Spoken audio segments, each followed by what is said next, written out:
नमस्कार। आज चिंतन में मैं चर्चा करने जा रहा हूं देवता और राक्षस की। इसका आज काफी चर्चा में चल रहा है। वर्तमान परिदृश्य में देवता और राक्षस की परिभाषा हम कैसे दे सकते हैं? धर्म अधर्म की परिभाषा क्या हो सकता है? कौन धर्म के मार्ग पे चल रहा है, कौन अधर्म के मार्ग पे चल रहा है? जो धर्म के मार्ग पे चल रहा है वह देव के मार्ग पे चल रहा है, देवता के रास्ते पे चल रहा है, और जो अधर्म के मार्ग पे चल रहा है वह राक्षसी प्रवृत्ति के मार्ग पे चल रहा है। बल्कि जो देव के मार्ग पे चल रहा है उसको वह खंडित कर रहा है, उसको वह विरोध कर रहा है, इसीलिए राक्षस। तो यहां पर यह देखना है कि कौन राक्षस है और कौन देव है। यही तो प्रभावित करना है। यहां पर आ जाती है, हर जब चर्चा के जन्म में एक बात आ जाती है, वह ईश्वर, आत्मा। जहां तक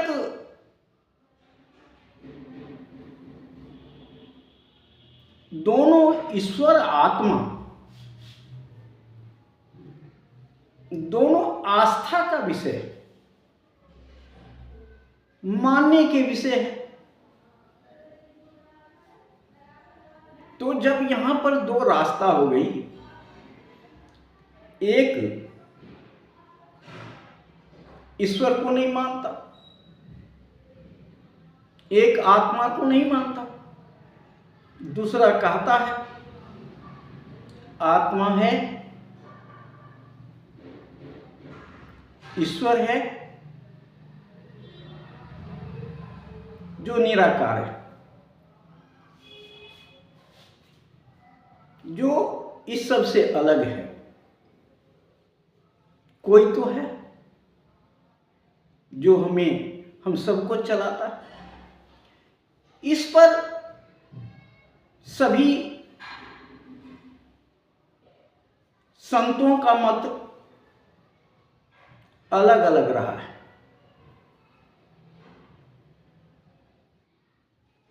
आपने देखा होगा कबीर का मत। कबीर का मत दोनों में से कुछ नहीं है, सब कुछ शून्य, न नास्तिक है न आस्तिक है।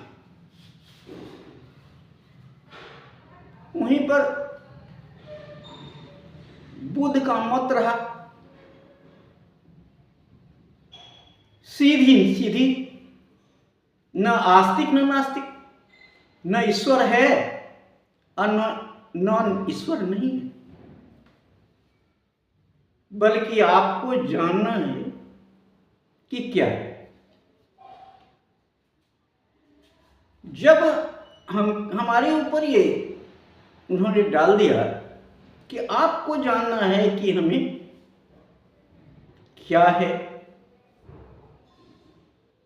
उनका कहना था मानो नहीं जानो। यह कबीर का मत भी रहा। मानने का कोई चीज नहीं है। जानो कि सही क्या है, सत्य क्या है। यहां पर कबीर और बुद्ध का रास्ता करीब करीब दोनों में समानताएं दिखती है कि जानो तब मानो, और दोनों का मिला जुला करके यही संदेश रहा है कि ईश्वर नाम का कोई चिड़िया है नहीं। प्राकृतिक है जो हम सब देख रहे हैं, इसको ईश्वर ने बनाया है, या कैसे साबित कर सकते? ईश्वर हमें बनाया है, यह कैसे साबित कर सकते? लेकिन प्राकृतिक ने हमें बनाया है, प्राकृतिक ने हमें सबको बनाया। जो हमें देखते हैं वही प्राकृतिक है, और जो दिखाई नहीं पड़ता, जिसको हम मान बैठे हैं ईश्वर है, आत्मा, जिस पर चर्चा करने का कोई अर्थ नहीं बनता। अर्थ बनता है जो दिखाई देता है, जो हमारे सामने है, वही ईश्वर है। प्राकृतिक ही ईश्वर है, भगवान है। प्राकृतिक से ही हमें सब कुछ मिला है।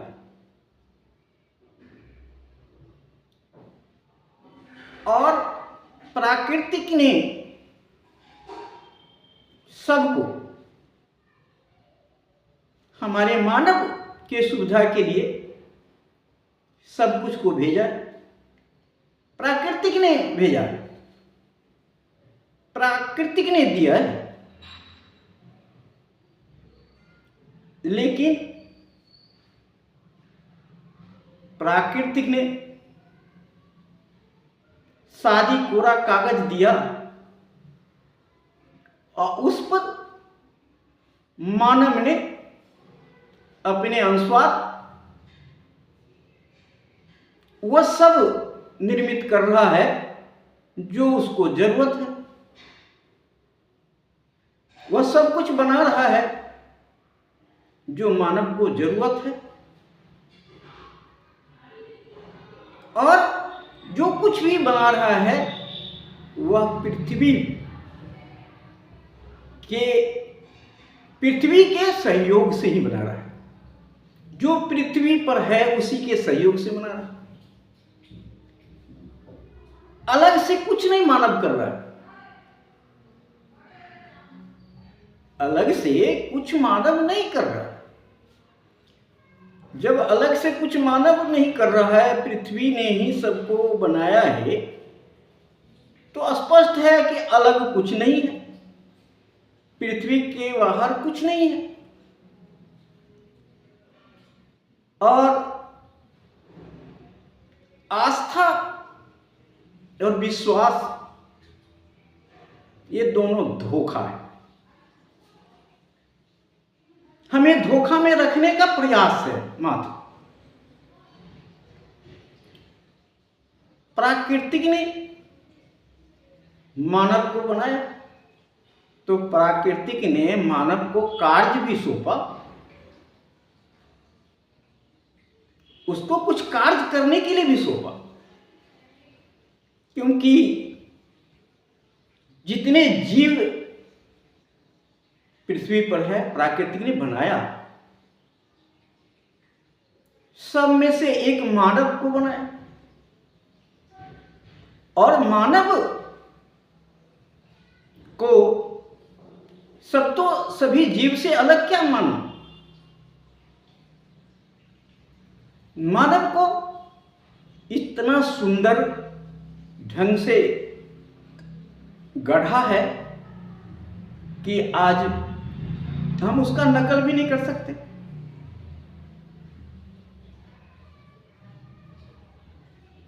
और एक चीज उन्होंने बनाया जो दूसरे जीव से अलग करता है, वह बुद्धि और ज्ञान, दिमाग, वह सभी जीवों से अलग बनाया। लेकिन प्राकृतिक ने मानव को क्या करना है यह भी कार्य दिया। हालांकि हर जीव अपना अपना कार्य कर रहा है, पृथ्वी पर जितने जीव हैं अपना अपना कार्य कर रहा है, सभी को मकसद है पृथ्वी को सुरक्षित रखना। और यही मकसद मानव में भी विकसित किया कि पृथ्वी को सुरक्षित रखना, और मानव के सुरक्षित के लिए ही प्रकृति ने पृथ्वी पर सब कुछ दिया। लेकिन मनुष्य प्राकृतिक के हिसाब से चल रहा है या नहीं चल रहा। जो प्राकृतिक के हिसाब से मानव चल रहा है वह धर्म पे चल रहा है, जो प्राकृतिक के हिसाब से नहीं चल रहा है वो अधर्म की तरफ जा रहा है। क्योंकि मानव को प्राकृतिक ने कुछ कार्य दिया है, दिमाग दिया है, और दिमाग के साथ साथ उसका कोई कार्य दिया है जो पृथ्वी अब अपने आप को सुरक्षित तो रखेगा ही, साथ ही मुझे भी सुरक्षित रखेगा, यानी प्राकृतिक को भी सुरक्षित रखेगा। तो यही प्राकृतिक के अनुसार मनुष्य कार्य कर रहा है, वही वह धर्म पे चल रहा है। जो इसके विपरीत कार्य कर रहा है वह अधर्म पे चल रहा है।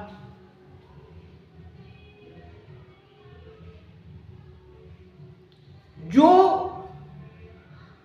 मानव प्रकृति के अनुसार चल रहा है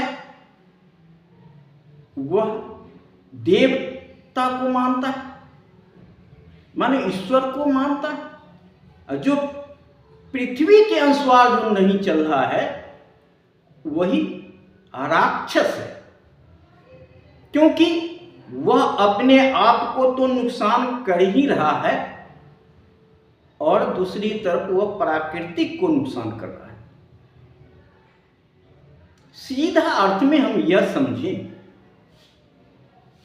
कि मनुष्य को काम पृथ्वी से क्या मिला है?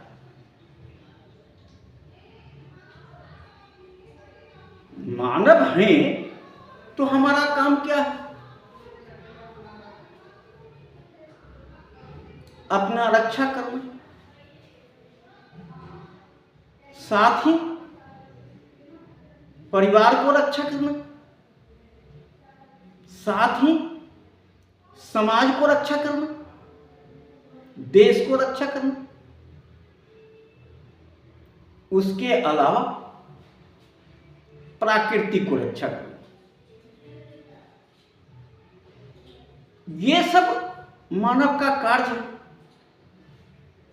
लेकिन अगर मनुष्य इस कार्य से चूक जाता है, प्रकृति के अनुसार कार्य नहीं करता है, तो वह धर्म के मार्ग पे नहीं चल रहा है। धर्म के मार्ग पे वही चल रहा है जो प्राकृतिक के अनुसार मानव को काम करना है, वही प्राकृतिक के अनुसार कार्य है। अब रही बात कि एक आदमी, मनुष्य का काम झूठ बोलना नहीं है, मनुष्य का काम चोरी करना नहीं है, मनुष्य का काम बेविचार नहीं करना, मनुष्य का काम हिंसा नहीं करना, मनुष्य का काम दूसरे को नुकसान नहीं करना, दूसरे को अहित नहीं करना। यह मानव का कार्य है। जो इस रास्ते पे चलता है वह देवता है, और जो इस रास्ते पे नहीं चलता वह दानव है।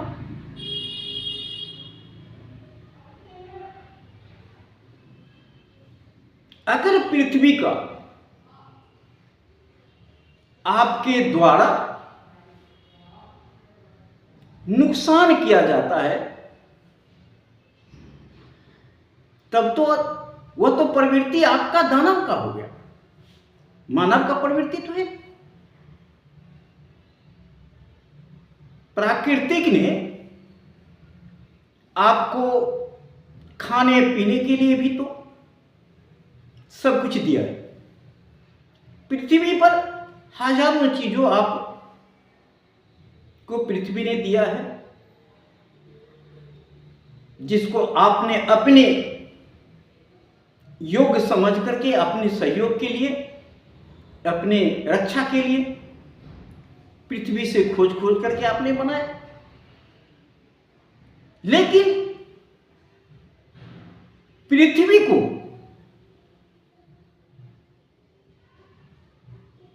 नुकसान तब होता है जब मानव का काम न करके पृथ्वी का नुकसान करता है, पृथ्वी पर रहने वाले जीव को नुकसान करता है, पृथ्वी पर रहने वाला सामान को नुकसान करता है, स्वयं पृथ्वी को नुकसान करता है किसी न किसी रूप में, तो वह दानव है। उसको दानव के राक्षस के रूप में देखा जाता है। लेकिन हम आज के तारीख में दानव और मानव की परिभाषा अलग कर रहे हैं। जो झूठ बोलता है, जो बेविचार करता है, जो दूसरे के प्रति गलत निगाहों से देखता है, जो रोज हो हल्ला करता है और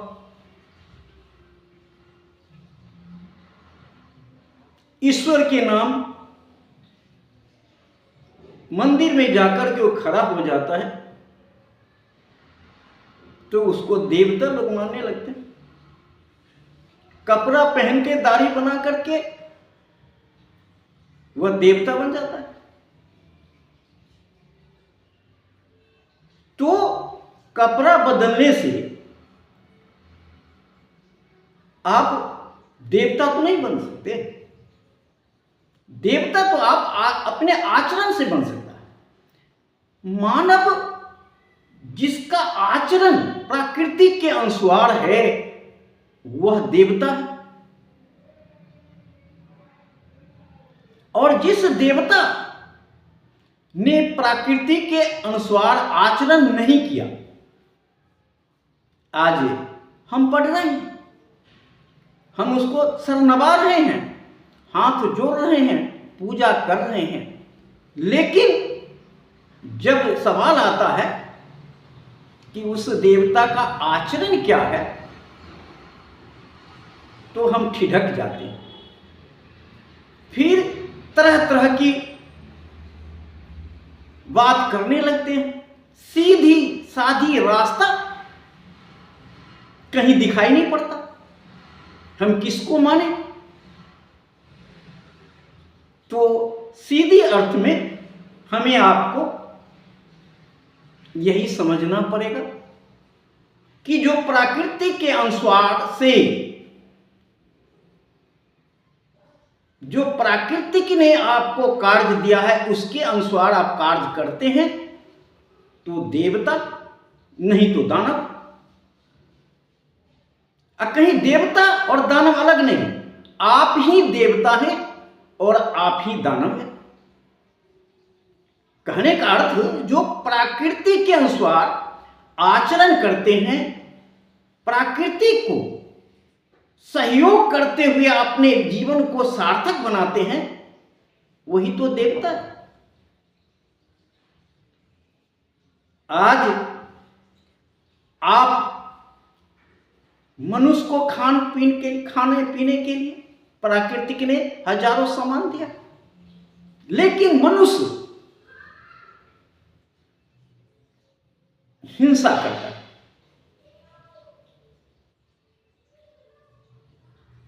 मनुष्य जानवरों को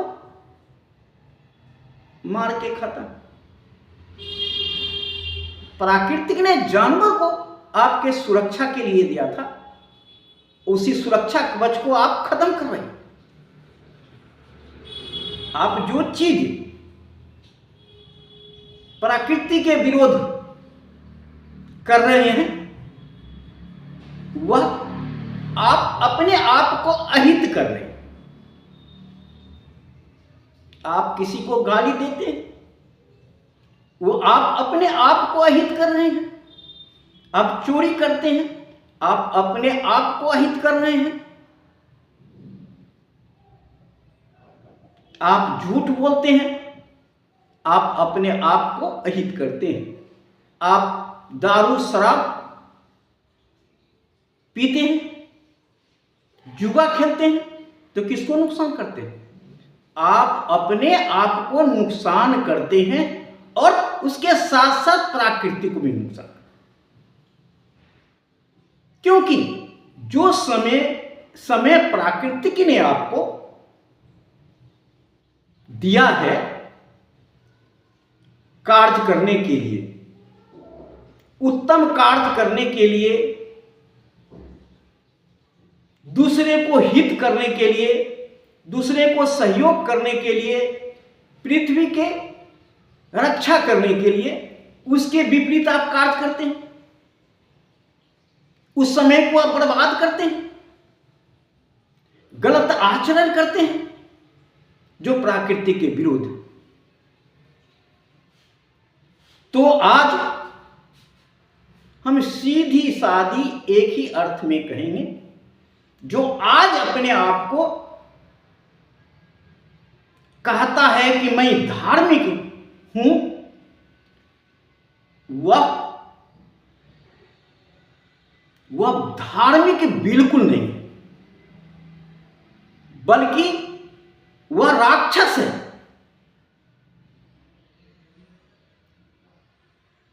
जो अपने आप को धार्मिक कहता है वह राक्षस है,